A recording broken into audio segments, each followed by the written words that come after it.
What's up, peoples? It's Gendo here, and welcome back to the International Boys, where, as always, if you are still enjoying the series, please do go and drop it a like. And today we got ourselves a couple of actual competitive matches, no friendlies thrown in, as we're going to be taking on Scotland and Germany in our Nations League group. But we got to take a look and see who I brought into this squad for this international break. And of course, the question on everybody's minds is, how many Basque players did I bring into the roster? And just by taking a look at the roster, by my count, I'm going to have to say that there is 9 Basque players on this Spanish national team. Of course, 8 of them coming from Athletic Club de Bilbao, as you would expect, but also a little sneaky one in there, Borja Oregi, if you remember Borja Oregi being bought up by Real Madrid, so he makes the total 9. But as you would expect, some call-ups that I would have brought into the main squad: Mikel Merino, Kepa, Asier Villalibre, Iñaki Garcia, and honestly a couple of interesting call-ups at the expense of some well-known Spanish national team players,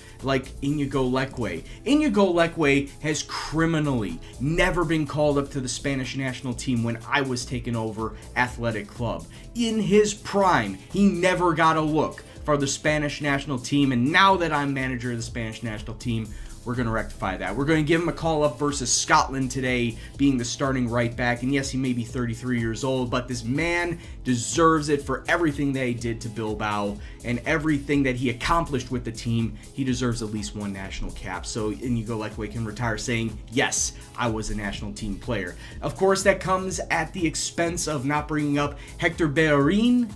And yes, I will bring Bellerin up for not just the rest of this National League setup, but for the Euros and as far on as I possibly can while he's still playing. So don't worry about that. Yes, I love his pace. Don't think I didn't know about that. But Jorge Murray, 29-year-old center back, as you would expect, somebody that is a wonder kid, was a wonder kid at one point in time, definitely deserves to be continuously called up. Andres Esteve, yes, 23 years old, already 27 caps for the national team, 16 goals. He's going to be my number 1 striker if Villalibre doesn't do well today.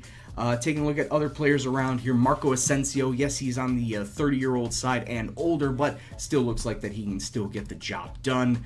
Looking down and further down, we got Saul, 31 years old, and still looking fairly solid for an attacking mid. Might try and play him back in that center mid role just to see what he can do, but I want to try and open it up to some of the younger players out there. And of course, Xavi Triguero, of course, being from Barcelona when we played against him, and now he's on Manchester United and still looking very solid for the Red Devils. And internationally, 43 caps, 20 goals, playing mostly as a winger. And yeah, you can take a look at his pace. Very nice as a winger, 16 pace, 18 acceleration, and his crossing nothing to slouch at with a 17. But yeah, a lot of other decent players that are just hanging around the national team right now, like Jose Luis Diaz, 23-year-old regen, looking fairly solid. Joselu, 22-year-old regen, center mid. I got a lot of decent Spanish center mid regens, and that's not including like Linton Jr. that I'm going to potentially bring up. And of course, I'm going to try and utilize as many Basque players in this matchup versus Scotland so they could show me what they've been doing over the last 2.5 years while I've been away. Yes, I'm going to be using the same formations and tactics that I used while I was at Bilbao, so hopefully this won't be that much of a shock for some of these players. But you know, it's been 2.5 years. Who even knows if they've completely lost a ton of their form and a ton of their playing ability. Leque maybe, but everyone else, they were all still on the rise. So that being said, here's how we're going to line up today. Kepa is going to be in between the sticks. Oh man, I missed saying that.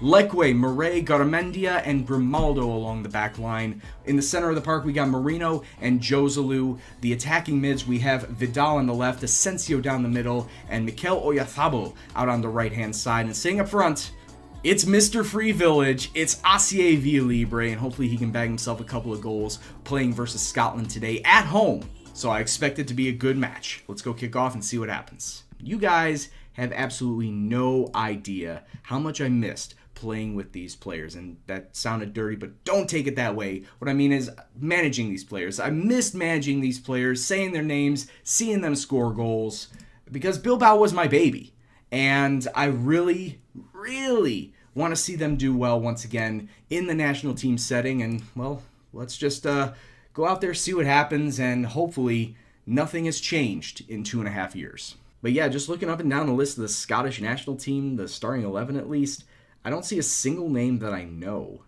Kieran Tierney. So Kieran Tierney, but obviously with a 76%, he's not fit enough to play. I think Robert McCrory might be somebody that is an actual player. He is, but yeah, and a lot of these player names, can't say I know. No disrespect, Scotland, it's just I don't really know the players. And we're just about to come up to the end of the first half, and, well, actually, we got ourselves a highlight 5 minutes before halftime, and it's Scotland coming forward. McClellan through to McCrory. McElroy taking a shot. It's saved, and Scotland have themselves a corner kick. We have had 6 shots, but unfortunately, none of them have been on target, and that is a bit of a problem. Villa Libre running free, getting around one defender, tries to get around a second, doesn't, and then Vidal putting in a pass, very ill-advised, right into a defender. Referee's going to blow his halftime whistle, and yeah, it's just been a whole load of what's going on here with the Spanish national team as we have come out 0-0, no single shot on target, and that is a bit of a problem. So we need to start changing things up. Maybe do I go counterattacking? Do I go look for the overlap? If I go look for the overlap, maybe counterattacking is the way to go. Get rid of the roam from position, and yeah, just tell the boys, I'm not happy with how you played. Getting 0 shots on target is a horrible first half, so let's turn around the second and see if we can't get ourselves a win versus Scotland. Also, it doesn't help that, once again, like with my Bilbao teams in the past, too many yellow cards on the pitch. We currently have 3 yellow cards. Oh, but here we come once again. Jorge Murray with a header just wide of the post. Just made a sub out. Shabby has come on for Mikel Oyarzabal, one Bilbao player for another, but it's not really proving effective. And also, Mikel Merino not looking the best out there either. So we're going to bring on Saul. And is there anybody else that I need to take off right now? Probably Villa Libre for Esteve, because Esteve is obviously the best striker that I have on the bench right now. So if Villa Libre, my main man, is not doing it right now, we got to sub him out. We need to score goals. So Esteve coming on as well. 20 minutes left to go in the match. Scotland coming forward. Adamson, a wayward pass, and it's picked up by Esteve, and he's got 3 Scotsmen in his face. Coming away with a tackle, though. Esteve doing his work with the cause, with the ball, and Esteve comes on 5 minutes later, scores the opening goal in this match, and puts Spain up 1-0. I gotta say, Esteve worked really hard to get that ball back to put us in an attacking position, out to Asensio, then finds space, gets it back from Asensio into the near post, and it's 1-0 to Spain. I really have mixed feelings over this right now because, yes, it's nice we got the lead, but my Bilbao players aren't really doing much with the ball. And here we come once again. Joselu bringing it up the wing. Gets it in through to Saul. Saul to Asensio. Out to Esteve. He can make it 2, and he does. Esteve coming on as a super sub. And it doesn't look like that we are getting ready to let go of this whatsoever. There's some great passing. Asensio with his 2nd assist of the day. Esteve, a real short angle shot. Not like the first time, but he gets it through anyway.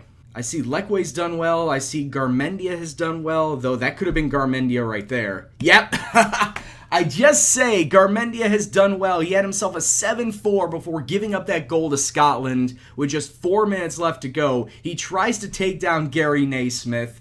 Gary Naismith takes the shot, and he gets one back for Scotland with just 4 minutes left to go. And now we need to be a little bit more defensive because, yeah, this is a bit of a problem. 30 seconds left to go in this match, and Scotland pushing it forward. Scotland trying to get a late equalizer. What a save from Kepa! Right on the line with 25 seconds left to go, but the danger's not clear. He gets it through with the cross, but Kepa there with the save, and that's going to be the last attack for Scotland. You would think if we come down with this ball, 5 seconds left, Kepa putting his hand exactly where it needed to be to prevent the equalizing goal from Scotland. That was unnecessarily nerving from the Spanish national team, but like I said, that this was just an experimental roster, just trying to integrate some of the Basque players in, and some of them did well.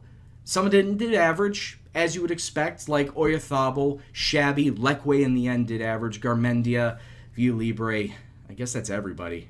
Damn. Every Basque player that I put out there did average, but hey, we came away with a win, and that's all I wanted, especially versus Scotland. Germany, obviously, is the main nation that I got to worry about because they're obviously the big boys of the group. So when we come out versus Germany, there's definitely going to be a change. There's definitely going to be more of the more established, the more powerful players on the roster going out. So let's take a look and see how we are going to line up versus Germany. So because we're traveling away to Germany and of course not being the favorites, I decided to go with a little bit more controlling 4-3-3, and this is how I have everything set. Pau Lopez is going to be in between the sticks, a little bit better than Kepa, same age, but a little bit more physical and a little bit better communication-wise. The back line is going to feature Kike Ruiz, Jorge Murray, David Martinez, and Alex Grimaldo. I do like that left-hand side of Martinez and Grimaldo. Martinez, a 24-year-old center back, 15 marking, 16 tackling. His physicals and his speed, very, very good. Could be a little bit better, but already very good for a 24-year-old looking to try and utilize his height as well at a 6'2" and a jumping reach of 17, so he can go up and win those headers. And then Grimaldo out on the wing. He might be 30 years old, but he's still technically gifted and has some decent pace and physicals about him. 15 pace, 16 acceleration, so try to utilize it, not just his defensive capabilities, but also his crossing into the box. The defense in mid position is going to be held down by Iñaki Garcia. Of course, he held it down when we were at Bilbao managing, so hopefully he could do well while I'm here managing Spain. In front of him, we got Joselu and Jose Diaz as the two center mids. In front of them out on the wings, we got Triguero and Xavi, hopefully getting themselves some pace and crossing into the box, which of course is going to find Andres Esteve. You saw him in the last match, getting himself a brace versus Scotland. Let's see what he can do versus Germany. So the German national team is actually coming out in a different formation than what was originally shown in the pre-warm-up lineups, now opting to go with a 4-3-3 as opposed to a 4-3-1-2, and of course you can't overlook the main man. I can't just get away from him. He plays for PSG, and of course he's German, playing for the German national team. Kwasi Appiah, the best paid player on this in this game right now, or I should say the most valuable player at 86 million pounds, which would be like 91 million euros. He's 24 years old, one of the best all-around center mids that I've seen, better than Paul Pogba as of right now in real life. So yeah, Kwasi Appiah gonna have to try and take his playmaking abilities out of the game if we want to get anywhere. Out on the wings, it's Julian Brandt, 30 years old, losing a little bit in the speed, but still technically gifted. Same thing with Leroy Sané, but I feel that, you know, if we better ourselves on our wing play compared to theirs, we can absolutely blow past these guys, not allow them any sort of opportunities to get the ball into the middle of the park. And in fact, they don't have an out-and-out striker. Achim Limbach is a center attacking mid that they just threw up front to play striker on the day. He's got himself a 13 finishing. Overall, everywhere else, he doesn't look bad. It's just he's not an out-and-out striker. So if we nullify him, we nullify the wingers and Kwasi Appiah, outside of Ter Stegen, I feel like we can just blow past all of these defenders and take several chances on goal, potentially getting ourselves a win today. So with that being said, boys, let's just go out there and let's go see what happens. A couple of players looking a bit tired because of how long they played versus Scotland. Murray is not looking well. Grimaldo, Joselu, but you know, they're the best players that I have for that position, so really they gotta stay out there. Throw in for Germany, 20 minutes in. It's also our first highlight. Julian Brandt taking a shot, and it's just over the bar. That did not miss by much whatsoever. That was also Germany's first shot of the day. We've had 3 shots. All 3 of them have been on targets. 5 minutes left to go in this half, and there still has not been a lot to talk about. We've had 7 shots now, still doing well on our front. Germany, though, Pau Lopez had to make that save. That was Germany's first shot on target, and it almost went in for a goal. They get a corner out of it. Weissner slipping it through, but Pau Lopez right there with the save. Germany, I gotta say, how did he miss that? Oh, we dodged a bullet right there. Hold on, we're coming up to halftime. I need to take in the gravity of what just happened, because Pau Lopez rolled it out to, I believe, David Martinez. It was either Martinez or Murray. They completely botch it, allowing Action a clear shot on net, and he flat misses it. Well, I'm glad that he's sitting up front and he has himself a 13 finishing and he boots it well wide. We could have been 1-0 down at this point in time with that mistake. I'm just going to tell the boys I'm not happy with what I just saw, and I really want to yell at Pau Lopez for what he just did. 3 minutes into this half, Germany coming forward. It's Julian Brandt. He's running past everybody, and it's one winger to another. It's Brandt to Sané, and Germany get themselves a lead early in this second half. And what was I just saying? If we neutralize the wing play of Brandt and Sane, we can come away with a goal, if not a win. And right now, well, as you saw, we didn't neutralize them, and they scored. Good stuff, defense. Time to switch everything up. I'm going to push up to the 4-2-3-1 now, and players are going to be coming off. We're going to bring on Marco Asensio in the cam role, the new cam role, and Aitor Garmendia is going to come in as a defender. So 2 changes made. Got to keep the last one in my back pocket just in case of injuries or whatnot. But yeah, we need to come out all guns blazing right now if we want to get back into this match and try and find an equalizing goal. But Germany, just 2 minutes later, actually 3 minutes later, taking a shot. I mean, this is almost like I'm watching Bilbao, and I barely have any Bilbao players out there, where it's my Bilbao players like to just play chase after the guy with the ball. They just watch the ball go through them, over the top of them, and it's like, oh, hey, we didn't see that guy there, and then there's 4 or 5 defenders going after the guy with the ball because every single one of them failed to pick up their marker. This is some absolute garbage play I'm seeing from this team right now. But like I said, this is a very, very weird callback to how Bilbao played from time to time, where the defenders would just completely be ass for a couple of games, especially against teams that were as big, if not bigger than them. So, yeah, it's very, very strange and very annoying to see, once again, my tactics completely blown up in my face. Oh, but we get the ball right here after a bit of pinball. Triguero taking a shot, but Ter Stegen right there with a save. I really hate that I'm seeing the Bilbao vibes coming back. Corner kick for Germany, and did that just go straight in? Pombo getting himself a goal. Weissner, that was a great corner, and Pombo was completely unmarked. None of my guys went up to try and jump after it. Ball out to the wings directly from the kickoff. Maybe we can get ourselves a goal from this opening highlight. Shabby out to Ruiz. He does take a shot. Kike Ruiz, that's got to be his first goal for the national team. It says Spain are red hot. I have no idea what this commentator is talking about because we're now down 3-1. Yeah, it's nice that the clean sheet's gone. It's nice we got a goal, but where was the defense for the past 69 minutes? 11 minutes to go in the match, and Germany once again with the ball, once again coming forward. Brandt, long ball up over the top to Limbach, and he misses it completely. Skies it over. Diaz with a great interception, but Germany gets the ball right back. Limbach. I mean, I guess that's what we get for him being a cam, a natural cam, is that he likes to take a long shot. And, well, we gave him 25 yards of space to take that long shot. And my God, okay, 22 yards, it was the top of the D. But my God, did he just crack that. And I was giving him shit the entirety of the match. Like, oh, he can't finish. He's a cam. Oh, but wait, he's got like 17 long shots. So there we go. Shut my mouth up.